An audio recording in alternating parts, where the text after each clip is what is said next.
ગુજરાતના ઇતિહાસમાં છે ને એક એવો ટાઈમ હતો જેને આપણે બધા ગોલ્ડન એજ એટલે કે સુવર્ણ યુગ તરીકે ઓળખીએ છીએ અને આ આખા યુગના સેન્ટરમાં કોણ હતું ખબર છે?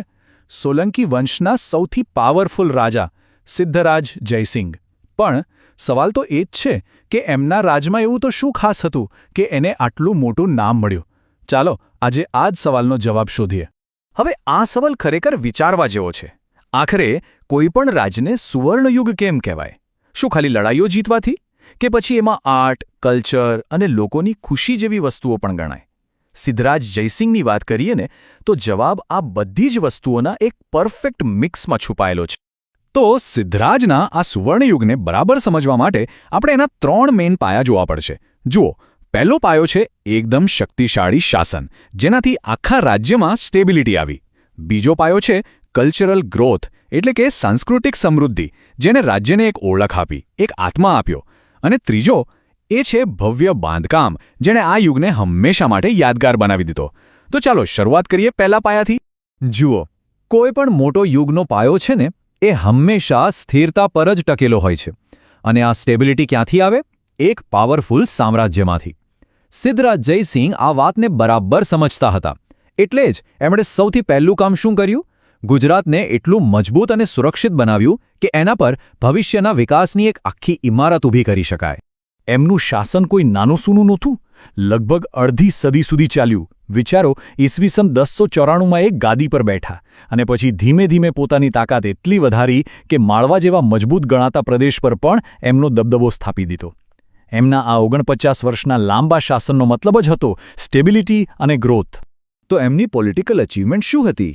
પહેલું, એમણે રાજ્યની બોર્ડર્સને ખાલી મોટી જ ન કરી, પણ એને એકદમ સિક્યોર પણ કરી. બીજું, એકદમ ઓર્ગેનાઇઝ્ડ એડમિનિસ્ટ્રેશન સિસ્ટમ ઊભી કરી. અને ત્રીજું, એક એવી ન્યાય વ્યવસ્થા બનાવી જે બધા માટે ફેર હતી, નિષ્પક્ષ હતી. બસ આજ તો જોઈએ એક મજબૂત રાજ્યના પાયા માટે. હવે જુઓ, જ્યારે કોઈ રાજ્યમાં શાંતિ હોય, બધું સ્ટેબલ હોય, ત્યારે જ ત્યાં આર્ટ અને કલ્ચર જેવા ફૂલ ખીલી શકે. બરાબર ને? અને બસ આ જ વાત આપણને લઈ જાય છે સિદ્ધરાજના સુવર્ણયુગના બીજા પાયા પર, કે એમણે કેવી રીતે રાજ્યના આત્માને એટલે કે એની સંસ્કૃતિને એક નવી જ ઊંચાઈ આપી. સિદ્ધરાજ જયસિંહ વિશે છે ને એક બહુ જ રસપ્રદ વાત છે. એ પોતે તો ભગવાન શિવના મોટા ભક્ત હતા, એકદમ પ્રખર શૈવ હિન્દુ. પણ બીજા ધર્મો માટે પણ એમના મનમાં એટલો જ આદર હતો.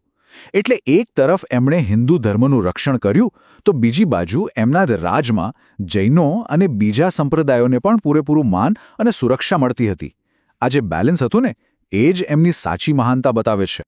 એમણે સાહિત્ય અને કળાને ખૂબ જ સપોર્ટ કર્યો. એમના દરબારમાં હંમેશા વિદ્વાનો અને કવિઓની કદર થતી. એજ્યુકેશનને તો એમણે બહુ જ મહત્વ આપ્યું અને સંસ્કૃત, પ્રાકૃત જેવી ભાષાઓના વિકાસ માટે પણ ઘણું કામ કર્યું. એટલે જ તો એમના સમયને ખાલી શક્તિનો જ નહીં પણ જ્ઞાન અને કળાનો યુગ પણ કહેવામાં આવ્યો.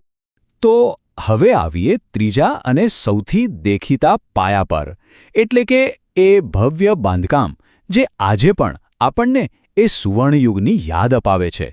સાચું કહું ને તો આ ખાલી ઇમારતો નહોતી. આ તો આવનારી પેઢીઓ માટે પથ્થરમાં કોતરેલો એક એવો વારસો હતો જે ક્યારેય ભૂંસાય નહીં. આનું બેસ્ટ ઉદાહરણ છે પાટણનું સહસ્ત્રલિંગ તળાવ. એ ખાલી પાણી ભરવા માટેનું તળાવ નહોતું.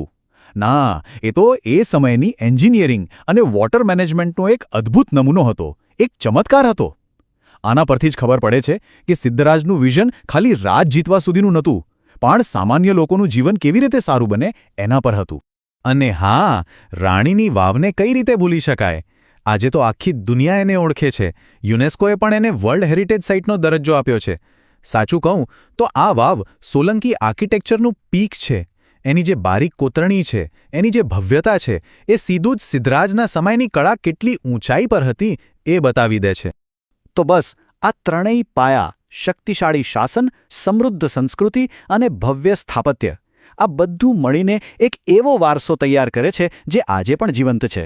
અને એટલે જ આપણે કહી શકીએ કે સિદ્ધરાજ જયસિંહનો સમયગાળો એ ખાલી ઇતિહાસનો એક ચેપ્ટર નથી, પણ એ તો ગુજરાતની ઓળખનો એક અતૂટ હિસ્સો છે. તો આપણે જ્યાંથી શરૂઆત કરી હતી એ સવાલ પર પાછા આવીએ કે સુવર્ણયુગ એટલે શું?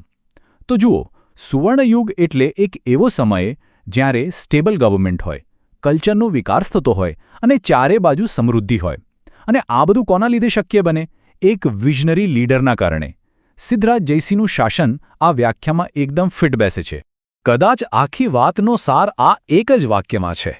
તેમણે સોલંકી યુગને સુવર્ણયુગ તરીકેની ઓળખ અપાવી. વાત સમજાય છે? એમણે ખાલી રાજ નથી કર્યું, એમણે તો એક આખા સમયને એવી ઓળખ આપી દીધી જે આજે પણ આપણા ગુજરાતના ગૌરવનો એક મોટો ભાગ છે. હવે આ બધી વાત સાંભળીને એક વિચાર આવે છે ખરું ને, કે આજના સમયમાં આપણે કોઈ લીડરની સફળતાને કેવી રીતે માપીએ? શું ખાલી ઇકોનોમિક ગ્રોથના આંકડાઓથી? કે પછી કલ્ચરલ વારસો, સમાજમાં શાંતિ, આ બધી વસ્તુઓ પણ એટલી જ જરૂરી નથી? આ એવો સવાલ છે જેનો જવાબ શોધવાની પ્રેરણા આપણને ઇતિહાસમાંથી જ મળે છે.